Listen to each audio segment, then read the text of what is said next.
بسم اللہ الرحمن الرحیم۔ السلام علیکم دوستوں محکمہ موسمیات نے ایک بار پھر ملک پاکستان میں ایک بڑا اور خطرناک ہائی الرٹ جاری کر دیا ہے۔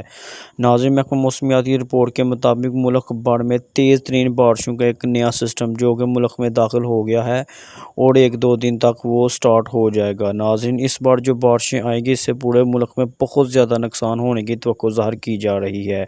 ناظرین، آئیے آپ کو مکمل تفصیل کے ساتھ بتاتے ہیں کہ کن علاقوں میں بارشیں زیادہ ہوگی اور کن علاقوں میں خطرہ بتایا جا رہا ہے،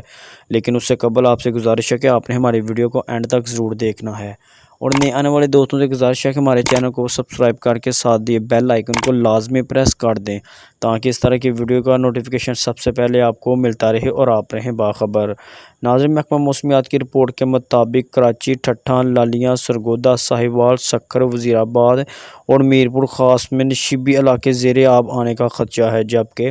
گوجرانوالہ، لاہور، ساہیوال، ملتان، کراچی، اسلام آباد اور پنڈی میں کہیں کہیں بارش ہونے کی توقع ظاہر کی جا رہی ہے، اور محکمہ موسمیات نے ہائی الرٹ بھی جاری کیا ہے کہ آئندہ چند دنوں میں ملک کے بیشتر علاقوں میں طوفان آنے کی توقع ظاہر کی جا رہی ہے۔